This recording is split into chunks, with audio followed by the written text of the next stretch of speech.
This episode of Unqualified is brought to you by McDonald's, proudly serving communities since 1965. On the drive to and from my parents' house in Washington State, we almost always stop at two particular McDonald's, one in Salem, Oregon, and another in Eureka, California. At the moment, we are in the parking lot of the Salem location, and I just finished a Big Mac and fries. Even though we are just passing through, I appreciate the familiarity and feeling of community.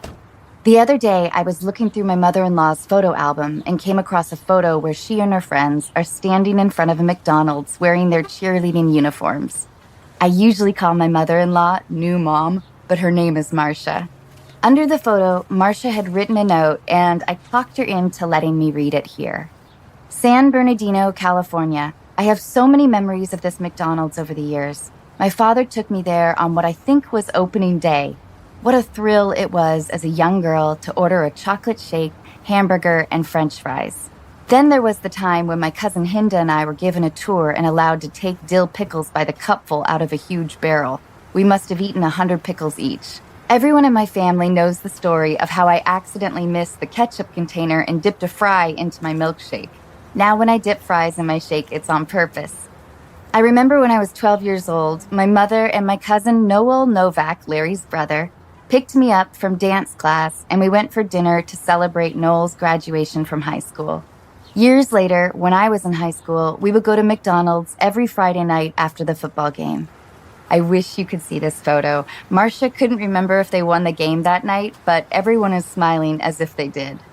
Wherever your local McDonald's is, there's nothing better than that wonderful feeling of community.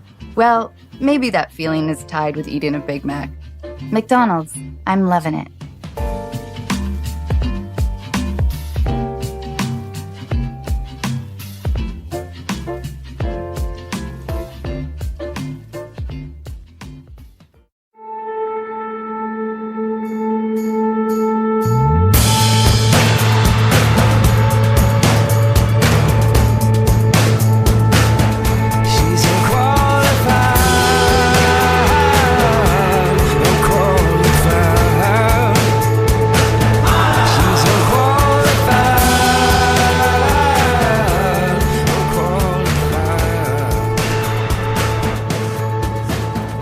I just got the most amazing Easter basket from our most amazing guest, Kristen Chenoweth, and she brought one for my son, and I haven't had an Easter basket in a really long time, and she came wearing bunny ears.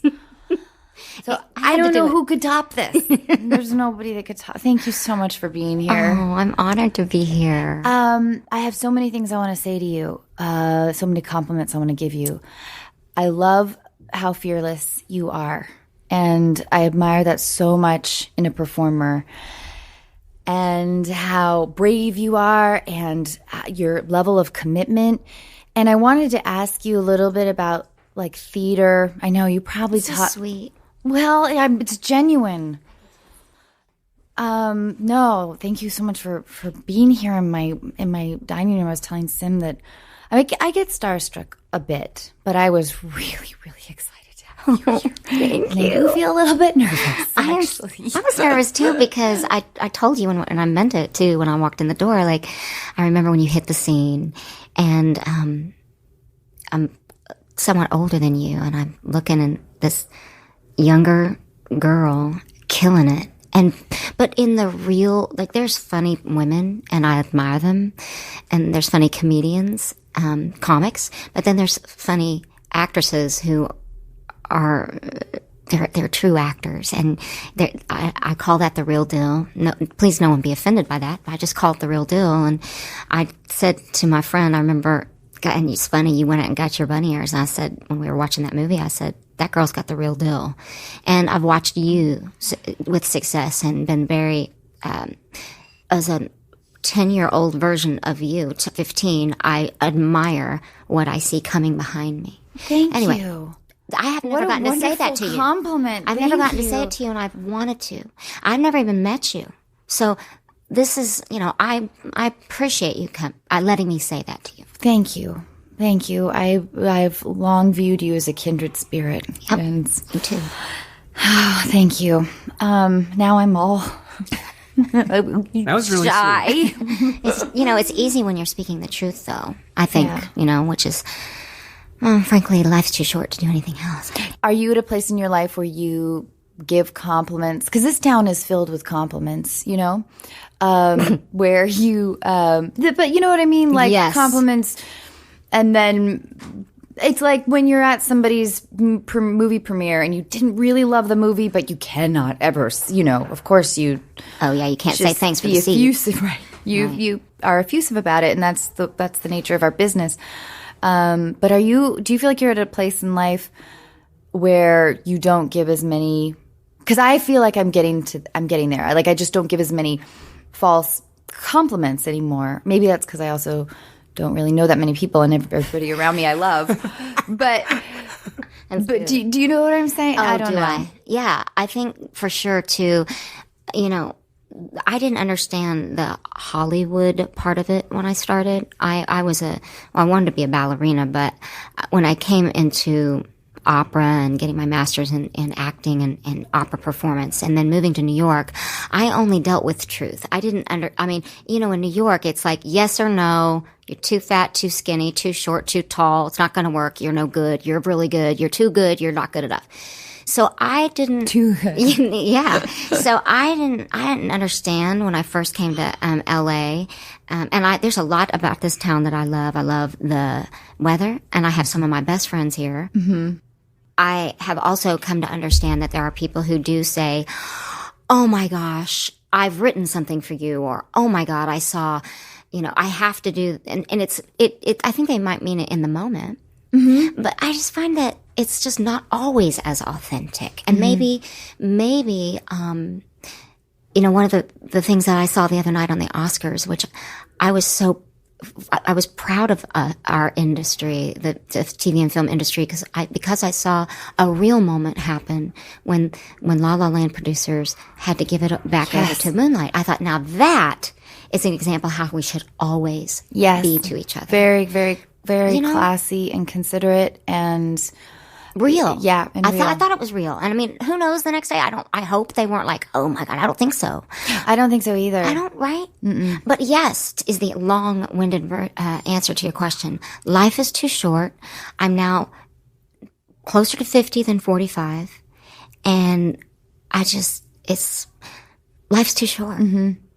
And I think that that's why, too, I mean, I feel like I've had to some degree, do a lot of self-generation, like with my work. And, that's why we kind of started the podcast. I'm on a show that I love, but I love it too. Thanks. I love it too. And, let's not forget, this is why I should just take some Imodium before I come, because I have diarrhea of the mouth. But it is so difficult. I feel true actors know what you do on that show. Oh, thanks for saying that. But that's again, sounds like you are so good. And you have a good teammate. So yes, an incredible, a brilliant one. But I do think that balancing that line of, and you know it well from doing theater, of it's because it's a different format. And I keep thinking when I do the Mom at the Multicam World, I keep thinking, I realized that there's no place to hide. And before, in all the single camera stuff I had done, there were places to hide, and I just didn't know it. And so it's a very, you know exactly. That's why you're laughing, because you know exactly what I'm saying. I sure do. An actor can get away with a lot in single camera. It's so well said, and people don't understand that. And then it's a totally different beast. That's why I want to see you do Broadway one day, but that's why I think multicam, single cam, and theater, it's all from the same truth, which is what you are when you do the comedy that you're required to do here. But you've also done different styles of comedy. It's almost like, one of the things that I like about you is that I honor is that you're a chameleon. You can't really put you in a box. Thank you. You can, because you're blonde and beautiful, but you shouldn't. How's that? Thanks. Someone shouldn't. I love to play. I feel really fortunate that I've been able to play a big variety of characters, varying degrees of stupidity and insanity. But what does that mean, Anna? But really fun. What kind of reward does doing Broadway, how does that compare than doing single camera work? I mean, does it fill your soul in a different way? I don't. Sure. I totally understand the question. I think one of the things that's so interesting is I've been doing a concert tour, which feels like goes on forever, but I love it. And that's a different thing. It feels like it's me. I'm not hiding. Again, when you talk about hiding behind something, I'm hiding behind no one. Mm-hmm. I'm Kristen, as you see now. And then Broadway, it's being shot out of a cannon at 8 o'clock at night, twice on Wednesday and Saturday. Oh, my gosh. 8 times a week. Oh, my and gosh. Getting done at 10:45 and always wanting it to be better. But the way I describe doing Broadway is I'm always unpleasantly happy. Does that make sense? Yes, it does. I'm unpleasantly happy. But I guess that helps you continue to find search and drive when you're doing however many hundreds of shows. Otherwise, you'd go mad, right? Right. You'd go mad. And that's why I'm not famous for staying in a Broadway show very long. In fact, I have negotiated many times to leave. They want you to stay a year, and I've very seldomly done that because I'm not. All the producers in Broadway right now are mad at me but for saying this, but I'm just not that girl. I wish I could be, but I have had to move on so many times with love and say, I have to move on. I'm going to go crazy. That being said, in television, my biggest challenge, my biggest love of it is I get a new script every week. Mm-hmm. My biggest challenge is patience. Because I'm so used to my inner music and voice is very rapid and fast paced. And I'm constantly, it's the hurry up and wait show. And I started out, one of my challenges as an actor is I start out ready to go with everything learned and ready to play. And then, I start to go down a little bit, and then sometimes the person that you're working with starts down, and hopefully you meet in the middle. I'm so speaking to you. Because I always feel like my best takes usually are 1, 2, or 3. Me too.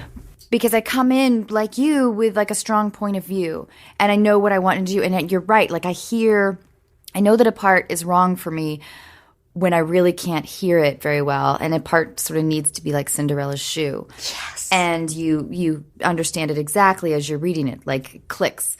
And when other actors, and it's no fault of theirs, it's just a different process. And it's when they like to explore around take 9 or 10, I am deflating in my exploration. Same. And but doing the multicam, we only get like 2 takes, and so there is the feeling of being an athlete. It's high pressure. Yes, and it's wonderful that way. It's like we are all forced to attempt to do our best work. Take 1.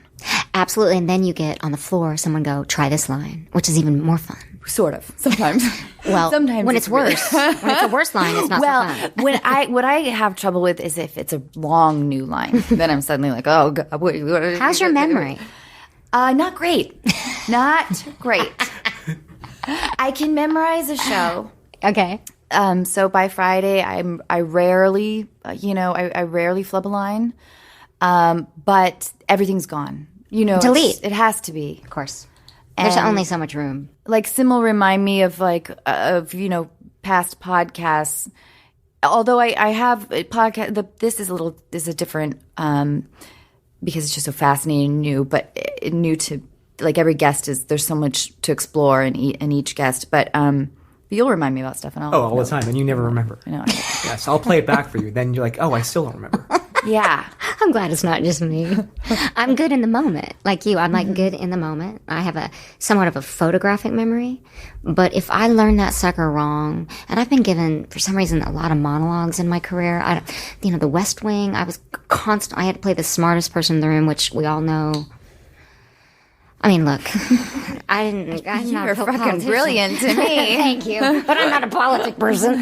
And I'm like, Uzbekistan. Is that in America? Anyway, I got there, but if you learn it wrong, for me, if I learn it wrong, it's hard for me to unlearn it. Yeah.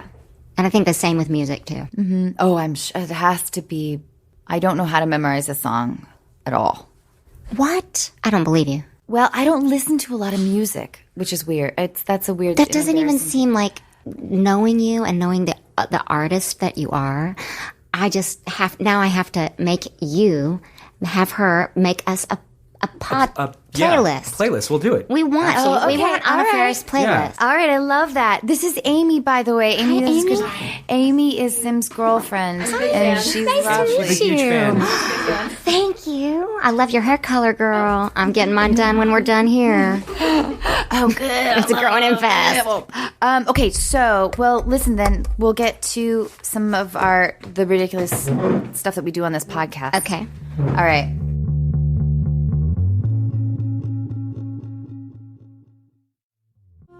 This episode of Unqualified is brought to you in part by Osea. Wondering what to gift your friends and family this holiday season? Female founded over 25 years ago by a mother and daughter team, Osea's award-winning cleansers, serums, face moisturizers, and body products give you the results you want. Skin that looks and feels amazing. I recently got to try Osea's new body butter, which, like their now famous Undaria algae body oil, transforms dry skin without being greasy, has the same incredible scent, and leaves your skin soft, smooth, and healthy looking. If my experience is any indication, you can count on your partner giving you a lot of compliments. This holiday season, stock up and share your new favorite clean skincare and body care with your friends and family. Unqualified listeners get 10% off your first order with promo code ANNA at OseaMalibu.com. You'll get free samples with every order, and orders over $50 get free shipping. Gifting is always easier if you start early, so head to OSEAMalibu.com. Use code ANNA. This episode of Unqualified is brought to you in part by ZocDoc. Who gets excited about trying a new restaurant that has 2 out of 5 stars? When it comes to finding healthcare, don't ratings matter even more? ZocDoc is a free app where you can compare doctors, read reviews from real patients, and even make same-day appointments. When I finally called to reschedule my dentist appointment, I was told that my dentist had been retired for nearly 3 years. In my defense, parking was a nightmare. Through ZocDoc, I found a new dentist who had great reviews, took my insurance, and whose office was actually within walking distance. I was also able to book an appointment instantly without talking to a receptionist who made me feel guilty about not having my teeth cleaned for 3 years. My new dentist didn't make me feel guilty either, and only suggested I floss a little more often. Whether you need a primary care physician, dentist, dermatologist, psychiatrist, eye doctor, or other specialist, ZocDoc makes healthcare easy. Now is the time to prioritize your health. Go to ZocDoc.com/unqualified and download the ZocDoc app. Sign up for free and book a top-rated doctor who might be available as soon as today. That's ZocDoc.com/unqualified.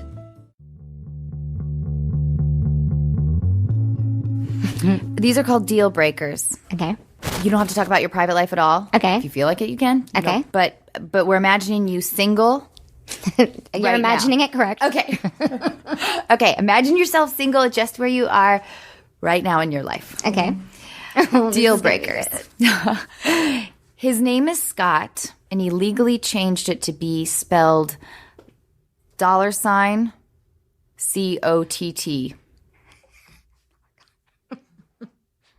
Scott. It's Scott, but he spells it with a $. I think I know him. You do? I'm kidding. No. Deal breaker? Total deal breaker. Total deal breaker. You're not into him at all? No. Okay. Can't do it. Okay. Even if there's nothing. Could he possess a quality that would make you change your mind? Like, what if he was an amazing rapper? Maybe. Yeah, you know what? If we could do rap and opera together, then I'm into it. All right. Scott, you may have a chance. He doesn't have a driver's license. Out. Really? I love how immediate you were with that. That means he's probably underage and I'm going to prison anyway. Sexy, though. Actually, you know what? Right. I finally get some press. Like, she's like, Kristen does this good thing, or, helping these animals at last. Yeah. My publicist like, can't you get in trouble? I'm like, it's just not. But maybe if I dated him. Sim is tapping on his microphone. I thought my mic, it's fine. Rhythm. I fixed it. Oh, good. Are you doing the rhythm? No, I was actually going to, no, I'm sorry. What I was going to do in editing, I was going to pull that out so we wouldn't have heard it, but now I think I'm going to leave it in. Oh, please do. I think that the last few podcasts I've been forgetting to say fuck you, Sim. You forgot last podcast. Yes. Fuck you, Sim. Thank you. That was early. That was early in the podcast. Good. Yeah, we got it out of the way. We can do it again. We can do it as many times as you Let's want. do it in sync. All right. Just cue me. I love it.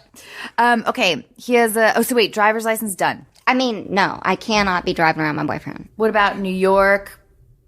Well, thank you for making me think. See? Well, New York, I suppose they can ride the subway. And if they're, good protector type, that's good. But he lives here. No, he's out. He's out, man. He's out.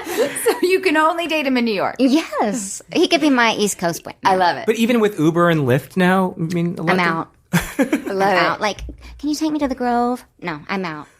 I wish listeners you could see the hand gesture that Kristen is doing. She's got these fucking kick-ass nails, and she's just like, out. I don't know, when you said rapper, like, I know I'm doing some weird rapping, what I think of as a move, which is uncool.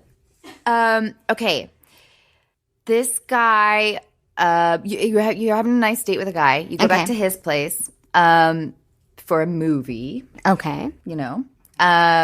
He says to you, I just got back from Hong Kong and I got a bunch of movies. You want to watch one? And as he opens up his whatever DVD bureau, you see that they're all bootlegs. Oh, it's tough for me, right? As a musician, I certainly don't want to see any fake CDs. So, the real thing. I know. Well, of course I'm going to have my first fight with him.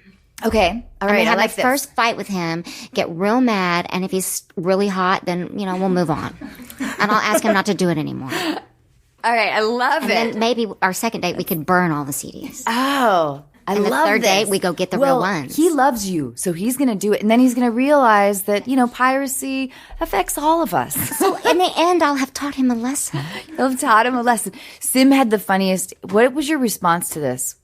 What do you mean? When we were talking about this earlier, you said something like, I would scream at her and shove the DVDs down her throat. No, I didn't say that. No. I would explain to her. Silence. Of course. I would explain to her that there's a lot that goes into a movie. There's a lot of people that work really hard. And you had so much more passion. You were pissed. He's being very nice right now, isn't he, Yes. Anna? No, like bootlegging movies and stealing movies and music I have a real thing with that. Thank you. See, I would use it, right? To teach him a lesson. Yeah. Yeah, I like that. And then you're also establishing yourself as the authoritarian. Amen, sister. Which is probably why I'm single. Anyway. That's for therapy. You're really into this guy who's blonde. You suspect that he may bleach it. But you're not quite sure. Things are getting hot and heavy. You're already shaking your head. Hang on. Things are getting hot and heavy one night, and when he pulls down his pants, you see that he has blonde pubic hair with roots. Okay, now everybody listening. Have you heard our podcast? I'm sorry. We talk a lot about this. I'm very happy, and I'm suddenly realizing that I can say pretty much anything, right? Mm-hmm. Okay, so for sure. So I'm more known for music theater, and for sure, Liza Minnelli married David Guest, right? Uh-huh. So one of my warning signs as to not make a mistake with somebody who may or may not have a crush on me is if they get highlights, that might be for me. For me, a warning sign that they like maybe my voice and my nails and my shoes and maybe want to perhaps wear my clothes, which has happened to me. Oh, wow. Yes. Oh, my and gosh.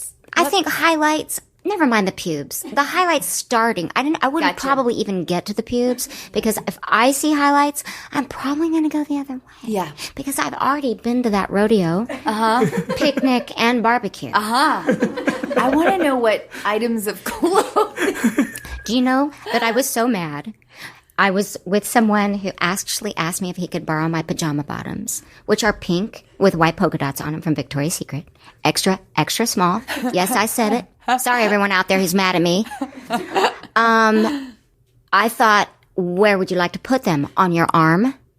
And he was like, no, I'm thin enough. And that is when, for me, you don't want to have a weight battle with your boyfriend, right? Well, yeah. And also, did he not have other things to wear? I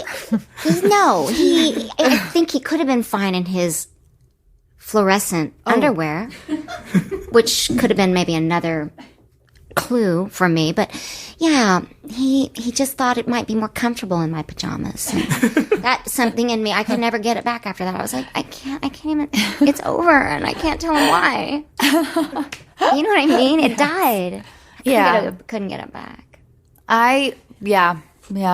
I like, though, that you were definitive in that moment, though, you know?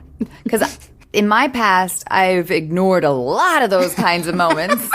Of course we have. Of course. Because men, they're supposed to just love us. Yeah. But, when they want to borrow your pajama bottoms or your shoes, or they'd like to hear your cast albums, it's probably not good. It's not going to be marriage. Or depends on what kind of marriage you want, which I'm open to all kinds of relationships. Just I would like to be married to, a straight man. That's right. And I love the gay men know I love them, but I would like to be married to a straight man. Yes. Yeah. I agree. Thank you. Yeah. Okay. So you've been dating this guy for a little bit of time. You're into him. You spend the night at his house. The next morning, you take a shower and see that there isn't any soap. You say, hey, honey, can you get some soap, maybe some shampoo and conditioner or whatever? And he pops into the bathroom, pulls back the shower curtain, and he says, oh, I don't believe in soap. Oh, no. Well, it's not a deal breaker for me. And it's probably scary to say that. Because I feel like that's something you could teach someone. And even if they don't quote unquote, believe in it, I think you can give them an example of a pair of their dirty underwear or socks and put it in their face and have them wear it around the house for a little bit and see if they change their mind. Okay, I love you. I mean, you are like a natural teacher. And thank you. I need you as my life coach. Done. We had a follow up to it, which was that he tells you that he believes that cleanliness comes from the soul, and that there's a massive government plot. They need us to clean ourselves so we can be completely under their mind control. God, this is when you think, I don't know the person I'm dating. He's insane, actually. Which has also happened to me. What these questions are doing are making me understand that I need to write a book about my own dating life. But I think so. You remember, I'm 48. I want that book. I've had some interesting experiences. I talk a lot about that. I'm sorry. I'm going on a tangent about Please, I love tangents. I'm 40 on the podcast, and we talk about like how announcing your age in Hollywood always feels like some kind of weird proclamation, and you kind of have to in order to have your own personal happiness. Yes, right? Like, but it's a weird. There's always like a weird hinge in me. I think I know why. I think because we've been told. Well, when I moved here, I came to understand that when you said you're aged, you should say it in a hushed tone. And I was like 30. And, I'd just done Broadway, and I moved after Wicked and came out here to do a movie. I had come earlier into a sitcom, but I just never knew that 30 or, God forbid, 40 or, oh, hell's bells, 50. So I just found out the other day I'm apparently a dinosaur. I didn't know. Then I go, but why shouldn't I why should I work hard at being in condition, and I mean healthy. I work hard at my craft. I have lived. Well, I don't really want to play the ingenue, and I never really was. I was always a character woman, trapped the way you look, and now I just want to do the parts that are, I want to play the roles and sing the songs that are appropriate, and I just keep sometimes this comes up when I sing. I've had to sing Popular a time or two from Wicked, and that's been now 14 years since I did that show. So I feel like, when you do something, I've been making it lately about Mariah Carey's performance on New Year's Eve. Before that, I made it about Donald Trump. I think as long as you keep moving forward and honor your past, that's a better way to approach life. And I will never. And, agents and managers, and Hollywood have a feeling about this, but I can never lie about my age, and I don't want to, because no, I'm just, and I know what you mean. There's no shame. There should never be any shame in it. But we are women. I know, and it's not as kind to us in this. Right.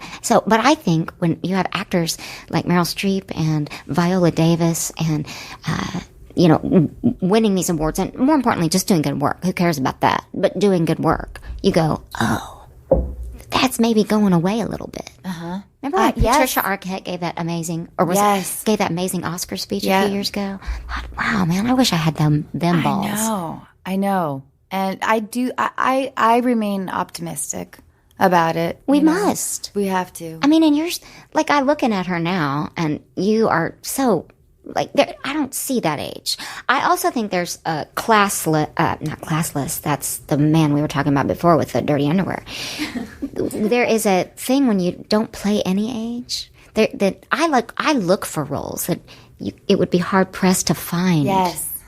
Yeah. Do you know what I mean? Yes, because we all are, the confinement of age is like just this construct, and we are immature sometimes. We're sometimes more mature. That we're a whole layer of things that should never be sort of pegged by an age. You're so right. I mean, I have a mom that I adore who can act sometimes younger than, can be 15.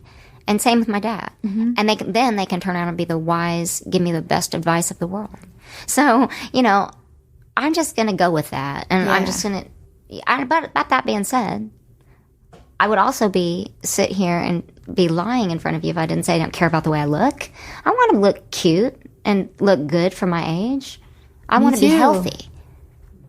So, You look unbelievable. You are stunning. Thank you.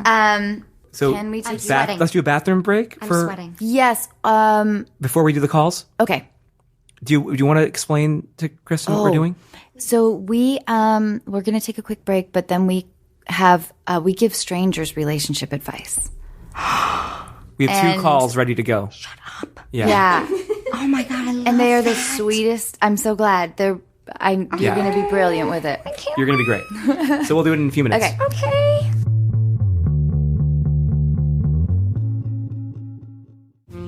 This episode of Unqualified is brought to you in part by Warby Parker. Warby Parker was founded with a rebellious spirit and the lofty goal of creating boutique quality eyewear at a revolutionary price point. Sunglasses, with or without a prescription, start at $95 and, just like eyeglasses, are available through their home try-on program. You just choose 5 pairs and see which ones you like. I was surprised by how quickly they arrived, which presented me with the immediate problem of deciding which ones to keep. I loved all of them, so you can guess what happened. And not only can you feel good about how cool you look, you can also feel good knowing that for every pair of glasses sold, Warby Parker distributes a pair of glasses to someone in need through partnerships with nonprofits like Vision Spring. Offering eyeglasses, sunglasses, contact lenses, and eye exams, Warby Parker is committed to providing exceptional vision care online and in stores. So put your FSA or HSA dollars to good use on Warby Parker prescription glasses, prescription sunglasses, contact lenses, and eye exams. Try Warby Parker's free home try-on program. Order 5 pairs of glasses to try at home for free for 5 days. There's no obligation to buy. Ships free and includes a prepaid return shipping label. Try 5 pairs of glasses at home for free at warbyparker.com/unqualified. That's warbyparker.com/unqualified.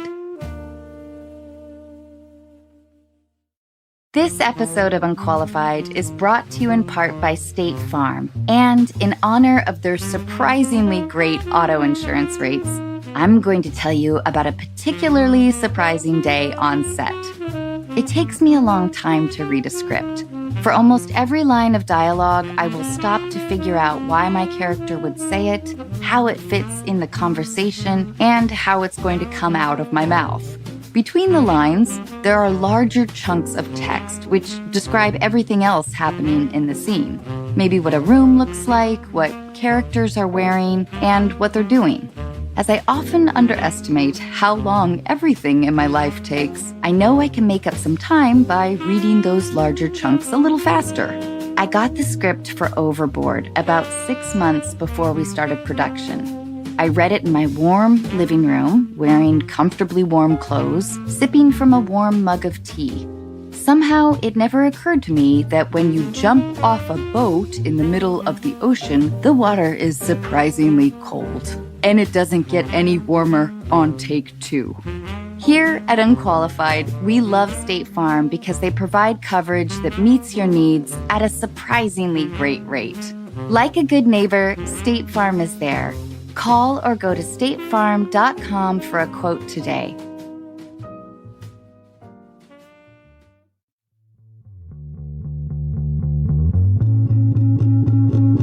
So people submit questions, and then Sim talks to them. And so I don't know anything about the people that we're about to call. So I'm in your shoes. Okay, got it.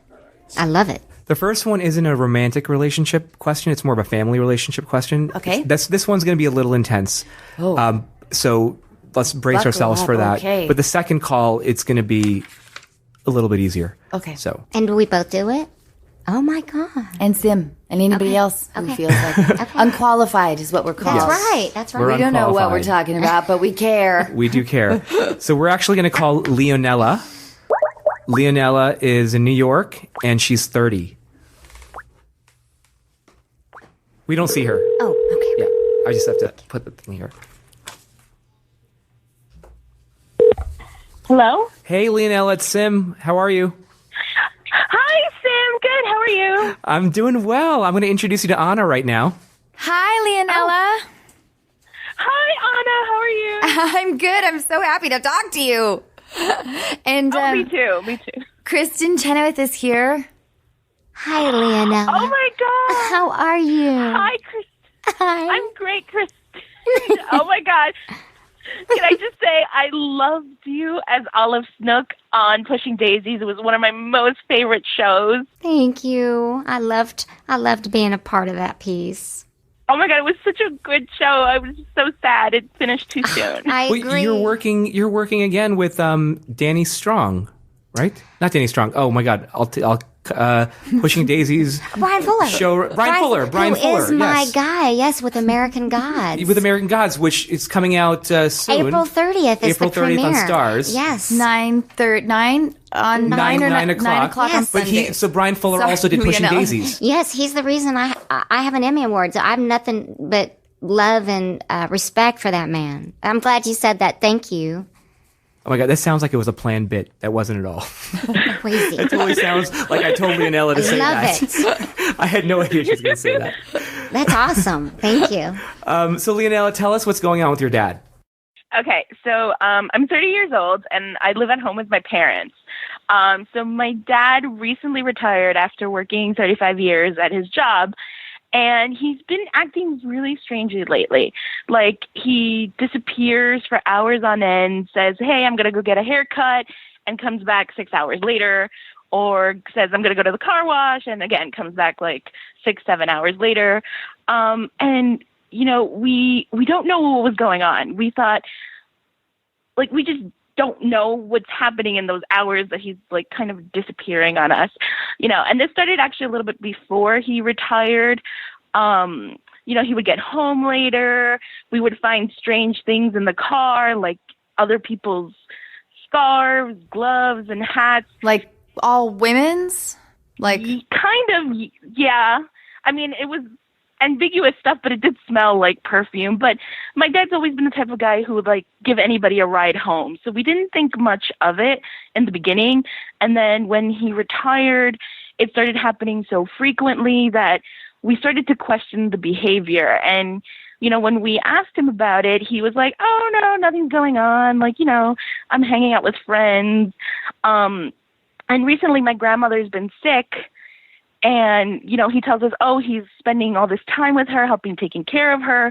And then we come to find out that it's actually not true. He hasn't been helping taking care of her. He doesn't visit her as often as he says he does. So my sister and I help them out, you know, because they're not tech savvy at all. We handle all their bills.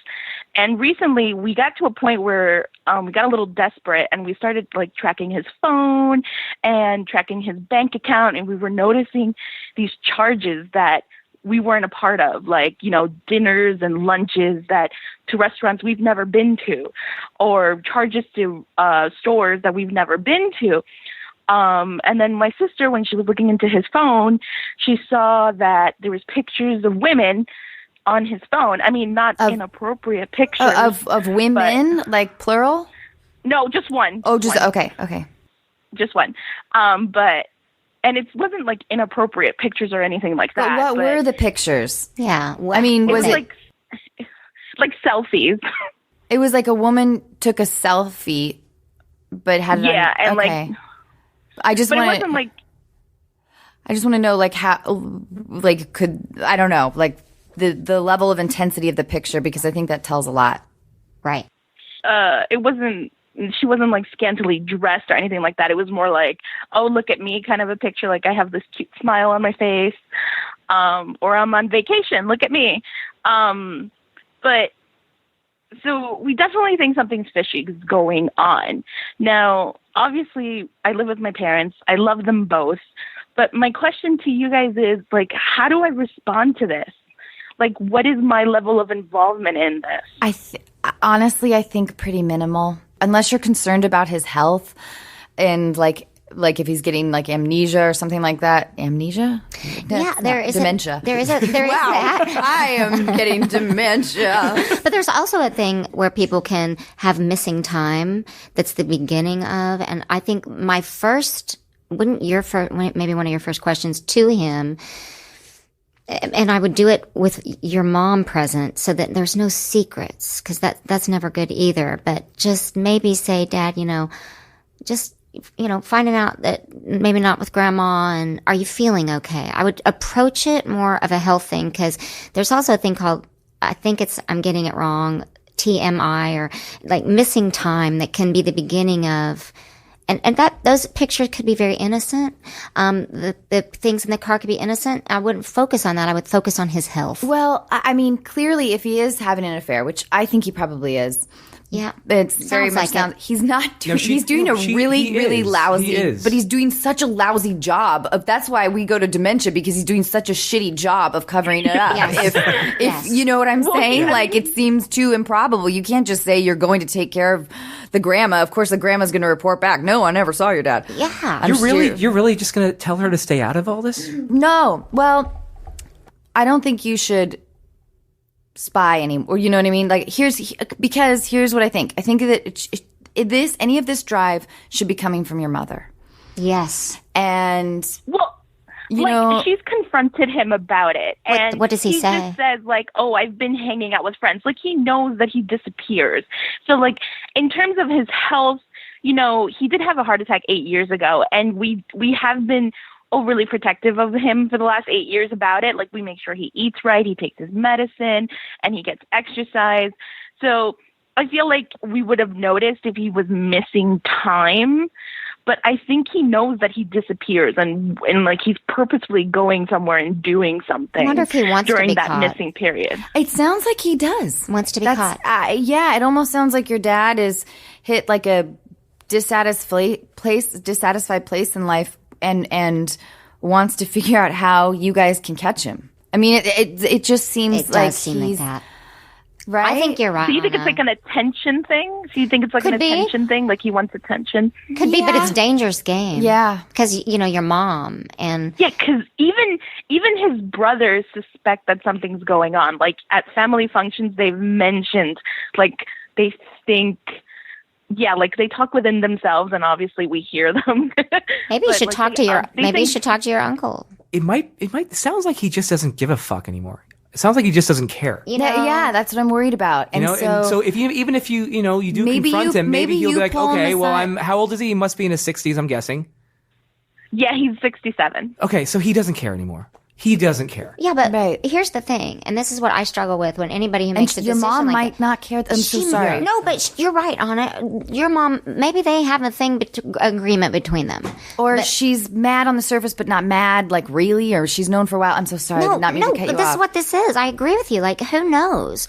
But eventually, when you keep getting signs put front of you, and not even without looking anymore, like grandma and uncle talking and things in the car with perfume, I'd be like, yo, Dad, maybe not even involve your mom. I'm kind of going back on what I said, but Dad, I think truth is always going to set you free. And, maybe that's something you learn from him that you use on him. And I hate to put it that way, but man, I'd want to know the truth.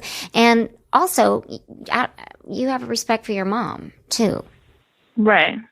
And I think, like, that's what I'm struggling with is, like, how do I approach this? Because obviously I don't want him to feel like I'm choosing my mother's side. Like, I'm trying to be Switzerland, like, not take one side over the other. That's hard. Although I do think what he's doing, I do think what he's doing is sketchy.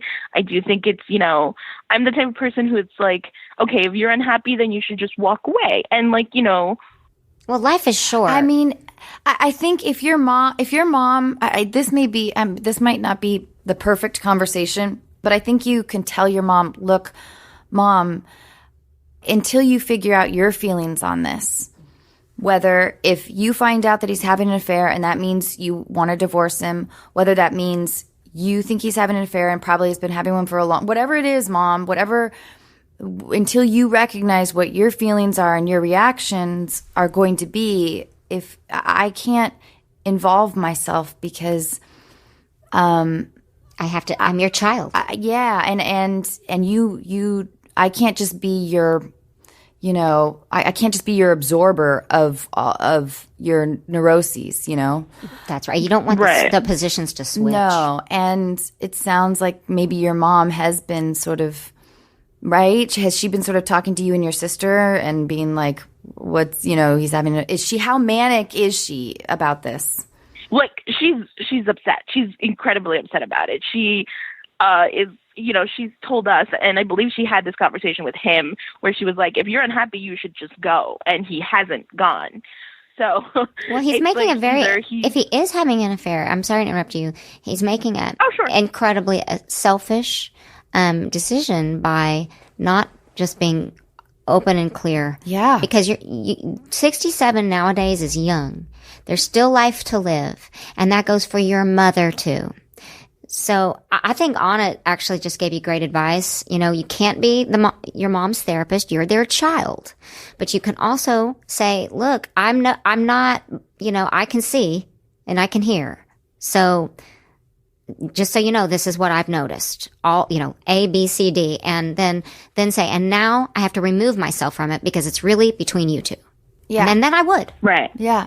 Hard though. Hard. Yeah. It's hard to be frank and direct like that, but I think it's what you have to do because, and also the sad thing is it sounds like your dad, even if he is caught or confronted or acknowledges it, it sounds like he really isn't going anywhere. I don't know. Right. Like, I'm worried about that part. I know. Like, how do you divorce or leave somebody who is not leaving, who's left mentally, but physically still there? He can easily, Tough. after he's caught, he can easily say, "Okay, you got me." And Right. guess what? I don't want to go anywhere And either. I don't care. What are you going to do? Give me more heart He meds. could easily say that. Exactly. Keep taking care of me. Well, then at least you know, and then your mom can make a decision about it. Right now, she's not able an to make a informed decision. decision. Exactly. Right, because we just don't know. Oh, God bless you, little darling. Will you keep us updated on this? Yeah, please. I Yes, I will. Oh my God, thank you so much, you guys. Thank I you. really Good for you, appreciate it. Leonela. Good luck with this. I'm sorry. Yeah. Thank you. You're a good Thanks, girl. You're a guys. good daughter. You're a good daughter. Oh, thank you, Kristen. true. Okay, I love you. Good night. Thanks. Bye. Good night. Good night. Bye. Oh man, That was a tough one, right? That was a tough one. I know. And at what age, though? We talk a little bit about this sometimes on the podcast. At what age do you realize that curiosity can be a pretty bad thing? Kills the cat. Yeah, but you actually realize Good question. it, and That truth thing. Like, do you want like to know you're it? not snooping, right? Like, at what age do you realize? Oh, it's okay if I don't know his or her passcode because I don't want to know. Honestly, it hit me about that age with a certain situation, and I went, I'd always kind of look the other way on certain things. Maybe I was focused in other directions in my life. But then when I really cared and started really paying attention, I decided that would never be okay with me. Yeah. And that's when I think you mentally decide, don't you? Yeah, I mean, I think. Yeah. I don't know. For sure. I would never want to know. I really wouldn't. Oh, No one does. I don't have that kind of curiosity at But all. I mean, I do. But did but you I when just, you were I like would rather- 22 or 23? Probably. Probably. I mean, I was never faced in a situation like that, thankfully. No. I think if I was, even anything close to that, I feel like I just wouldn't want to know because I think it would just kill me. It would just crush me. I mean, I'm thinking of a situation where a boyfriend of mine was cheating. And Oh, yeah, Like yeah. I found something that was Right. like I'd have to be an idiot not to notice Sure. what that is. But I didn't, in my early 20s, I just was like, nah. But then later in life, about her age, I went, I don't, that's not okay with me. Sure. Yeah. I don't know.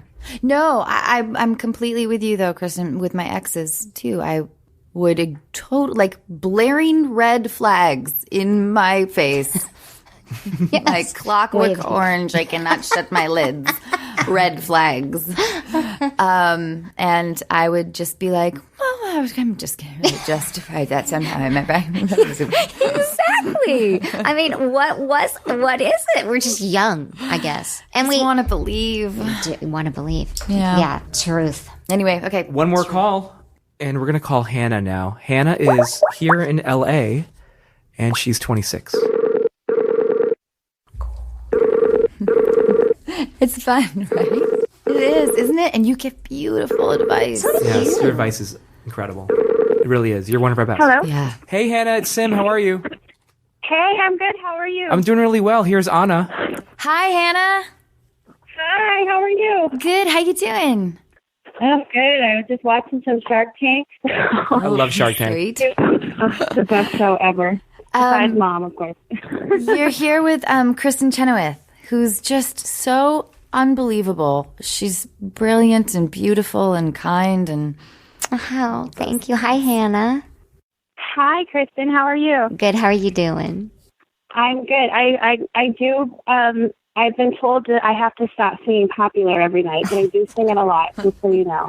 That actually makes me feel good because any Good. Oh, good. artist should want to have a song that's associated with them at least once in their lifetime. 10 years ago, I was a little tired of it, but now I embrace it, and so I'm glad you're singing it. Good, good. I'll tell my dad. He loves Music Man too. Like Aw. it's his favorite. I know, it's adorable. Tell him thank you, and that was the worst wig I ever had in my career, and scene. Okay. I'll keep him posted. That'll be the thing I'll take away from this. It's your takeaway. So, Hannah, tell us about this friendship you have with this guy that you've known your entire life. Yeah. So I have known my friend Tyler since I was a literal baby. We grew up next door to each other. We have, home video footage of he was absolutely in love with me as a little kid. He kissed me so hard on the lips, I had a bruise on my lips the next day at preschool. I've known him forever. And I love him as a, total friend. I've never had any feelings toward him. And for the last 2 years, it has been brought to my attention from my sister, my brother, and anybody that meets him that he's in love with me and has been for the last few years. I've never felt anything towards him. And I have traveled. So I live in LA right now, but I've lived in New York for 6 years. I was in Australia for a while. I lived in Wisconsin growing up. And we both lived together in Oklahoma. But everywhere I've gone, he kind of followed me. And he's coming again to LA in May. Oh, boy. Literally again. And all he wants to do He is followed you. I'm sorry to to clarify. He followed you just to visit. He didn't move to those places, right? No, he just visits. Just to visit. No, Yes. Okay. So he wasn't following you and moving. Behind right. Me. Right. So it's been this really long, wonderful friendship. And he's never made it uncomfortable for me. Like I've never once felt like, I can't get drunk around him because he's going to slip up and say, like, it's never anything. He has I think there's such a respect there. But recently he came to visit me while I was in Texas visiting my family for Christmas. And there was a moment that I had, and it kind of freaked me out because it was so, I've literally felt nothing for him in the sense of love or anything. And it kind of hit me like we were at a basketball game. It hit me like a ton of bricks. But I guess the thing is, for me, I don't know, do I say something to him or do I wait for him to say something to me? Do I just let it slide? Like there's so many. What's the moment that you had with him? Yeah. So, it kind of started back last April. My dad was in a really bad car accident, and it was one of the times that he was visiting me in LA. And we were on our way to go skydiving because he wants to just have fun. So we went, and on the way we got the call that my dad was in the accident, and we didn't have time to book tickets. And so he drove 22 hours to take me and my sister to go see my dad in the hospital. Like he didn't have his vacation in LA. He just drove us, and it was just such this like beautiful thing. And then over Christmas he drove 8 hours to visit me again, and it's never any like, you scratch my back, I scratch yours. He just is there, and I just started to realize it. Like it was so like it was I could like touch it, like it was so great. And then we went to a Spurs game together. And my card stopped working. I wanted to buy him dinner, and he bought these amazing tickets. And I looked at him and I said, "I'm so sorry, I wanted to pay for dinner." And he looked at me and he was just like, "Someday I really hope you can let me just make you happy no matter what." And it was just like so sweet. And I was like, "Oh my God, what?" So it's very like, it's very sweet. Yeah. So that's kind of it. Okay. I have a few questions. Sure. So how guilty this guy sounds amazing, but I feel like you have a lot of guilt wrapped up in this. Like you should be having feelings for this person because he's doing all these incredible things. Why don't you? How do you make it clear to him? Like if you were to say, "I'm dating a new guy," how much hesitancy would you have in yourself to tell him that? I mean, I've been pretty open about, dating people in the past. It's to me, that's just like, oh, I'm dating someone. I'm not a huge dater regardless. So I'm not like constantly going on random dates or being in huge relationships. So I don't think there'd be any hesitation on my part to tell him. But I think I was telling Sim before, like, there's been a couple times where he's like, the few guys I have seriously dated, he's kind of been like, really him? Like, it's all like, you can do better. And I'm kind of like, does your family like him? And think that you guys should be together? What are their thoughts? You know what? So that's the other thing too is my mom has like this she and my dad know each other since my mom was 12 years old. So she has this to me, I feel like she has this very adorable view of love. And she got married when she was 19, and she just wants me to be married and pregnant, and Sure. I know like that. I get it. It's because of where we're from. So yeah, and so it's kind of like my mom's like, well, you're 26. What's happening? Where? So I feel like for her, I think she loves the idea because one, she's known Tyler forever, and I think she thinks it's adorable, and I know she loves Tyler, but I don't know if that necessarily means that's what's best for me. Do you know if that makes any sense? Well, yes, of course. Okay, wait, a couple other questions really quickly. But are you physically not attracted to Tyler? That's that. I was going to ask that too. Good question. Yeah. He was a huge little football star in Oklahoma when he was in high school. That's a big deal, Hannah. That's a big deal, girl. I know, right? It's like all Friday Night Lights. Of course. So like when I was when I was a junior in high school, I was like, oh my gosh, she's so like, I had such a crush on her. I lived in Wisconsin, so. He was climbing the fame ladder in high school back then. But now, I'm attracted to him. He's a handsome guy. I mean, he's not lacking anything. I mean, I'm gonna tell you something right now, and then I will shut up. And remember that I have been engaged twice and been the runaway bride, so don't listen to me. But I'm just gonna tell you. Fair enough. Here's what I think. This is just what I think. When you have a guy that treats you like a queen and like how you deserve to be treated, I think it is worth risking going for it, because you will always wonder about this guy if you do not just, and you know what? You may ultimately find, Hannah, that this guy, you've tried, you've made out, you've done whatever, and it's just not there.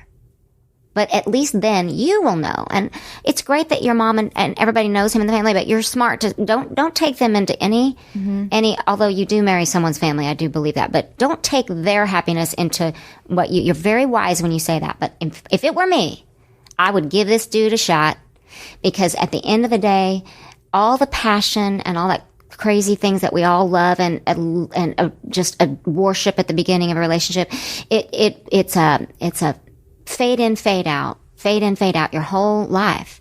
And at the end of the time, you're stuck with someone's heart and who they are. Someone that would drive across and get not on their vacation and help you with your dad and through something. And that's all I'm going to say, but that's what I think. I think you should go for it. Amazing. I totally agree. I think, I don't know why I'm following up on this, because I shouldn't, because it was so beautiful.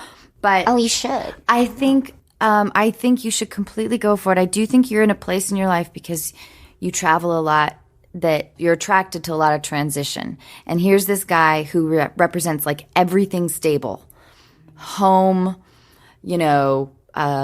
football, like everything stable. Family. And you're experiencing these other things which you love and crave.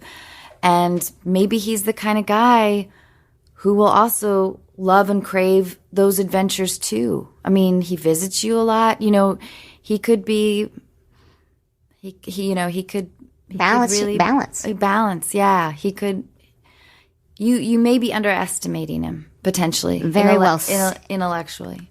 That's the perfect word. And my underestimation. You've underestimated him. So why not just give it a try? Yeah.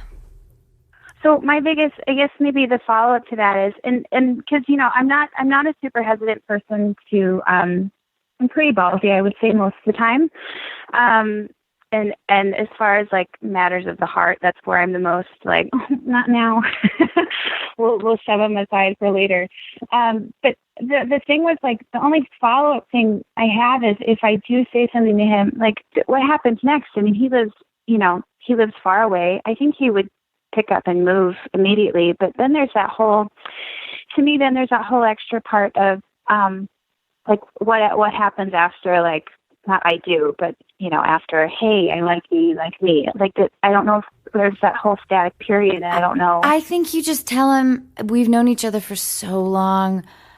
I'd love to, like, try a really, really slow dating process with you, because we've known each other for so long, we know so much about each other, but we don't know that part. I'd love to like take it as slowly or as quickly as, you want. You know what I mean? I think you just be honest. Absolutely. And also nowadays, I mean, there's planes, there's airplanes, and you can take it slow and get to, pick weekends or days, and without having the pressure of someone moving for you or you moving for him. Why not take it slow and find out? Find out. By the way, none of us has a crystal ball. We don't know what tomorrow brings. And we are so caught up in what's going to happen after this and what's going to happen after that. None of that is in our control. And Hannah, I have to have this conversation with myself every day. Just take life. It's one day at a time, and see where it goes. It might die on the vine, and this, or it might blossom. But none of us knows what's going to happen tomorrow. None of us.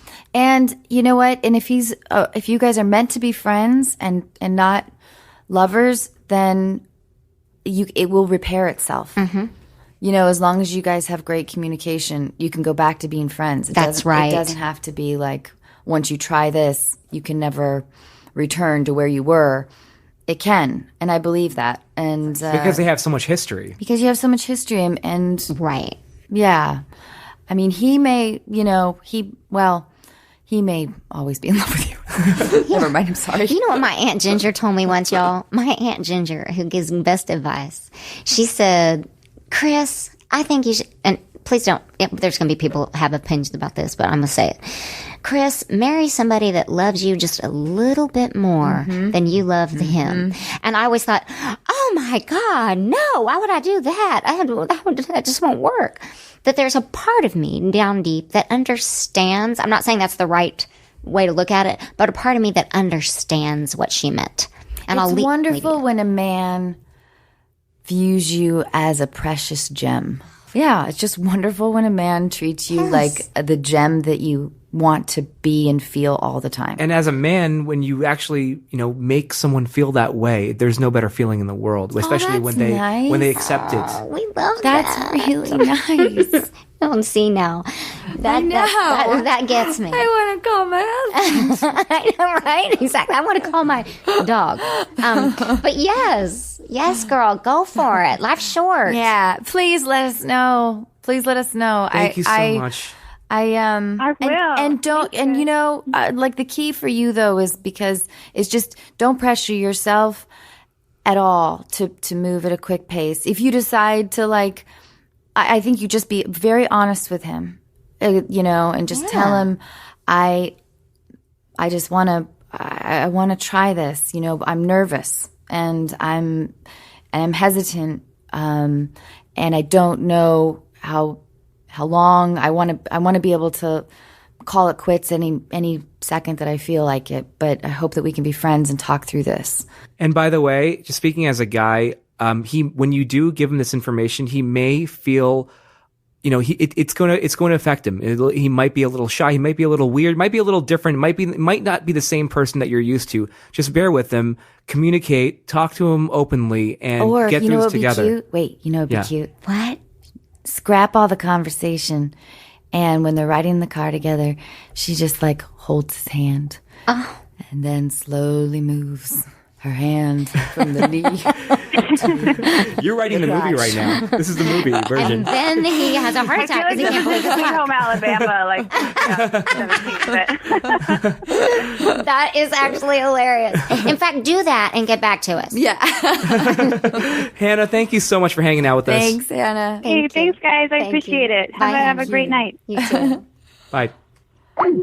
It would be a lot easier to just skip to the fucking. Yes, I agree. And then just see. Yeah. Skip to the fucking. And he's also, yes. I mean, and this is coming from a good Christian girl, but God, just let's just see. Life's short. I just found out a friend of mine has probably got less than 3 months to live. And I'm thinking, she's talking about things I understand. Like, I want to know but I want to know, and I need to know. Life is one big gamble. So that's kind of where I'm at. Maybe that's just coming with age a little bit. I don't know. Well, I like it. Live for the moment. Take advantage of what's right in front of you.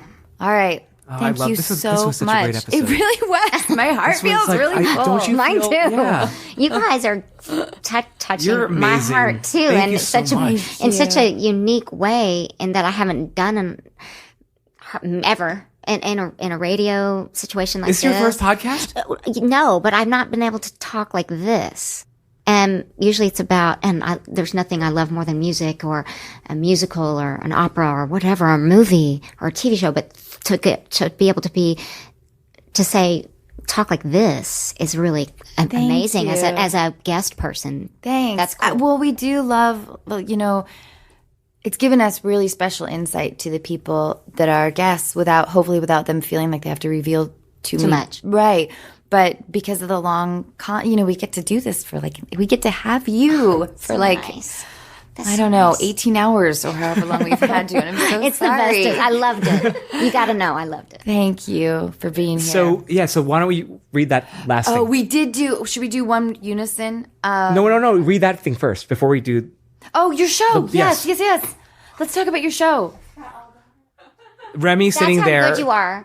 Remy? I'm sorry. She's like, when are they going to talk about the show? Oh my God. That's why you're here. That's a testament to y'all, because I was, look, I arrived with ears. Okay. Okay, so it's premiering April 30th at 9 On Stars. It's called American Gods. Yep. American And you Gods. play. I play the goddess of Easter, and Michael Green and Brian Fuller created this. The author of the book of the whole idea is the great genius Neil Gaiman, Right. Which I had only become aware of when Brian called me. I was doing an operetta on Broadway on the 20th century, and I remember he called me at 11 at night, and he said, "Have you ever read American Gods?" And I said, "I've read the Bible." And he said, "I'm not talking about that. I'm talking about American Gods by Neil Gaiman." And I said, "No, I don't. I know the name." And then I started reading it and kind of flipped out, because I'm also a weird, people would think, oh, she's got to like this kind of show. Or I love Game of Thrones, and this is not surprising to any of my Instagram fans or people like that. But I love, I hate to say violence and murder, but I am interested in what makes a god, and this is all about different gods and them fighting for, we have the technology boy, we have the goddess of media, which is played by Gillian Anderson. Ian McShane is Wednesday, who's a god himself, or is he? There's all kinds of cool secrets. It's like Game of Thrones, but with big time stories, big time scenes, not just the violence. It sounds awesome. excited. Yeah, it sounds really cool. And how the old gods, like Goddess of Easter, wants to fight for her, still having her place in this world, which is, maybe not with technology and media. And my role basically is Easter, but it's not. She is one of the scenes. There's a bunch of Jesuses there that Brian has written. Albino Jesus, Red Cross Jesus. Anyway, she's invited all the Jesuses to celebrate Easter, which, let's not forget, is the beginning of spring, not, in fact, the crucifixion of Jesus Christ. So she's a little pissed that Jesus stole her holiday, but she's very happy to sign up for vice president and go with that. And but yet it's very, very grounded, too, and very, very cool. I'm very proud to be a part of it. That's all.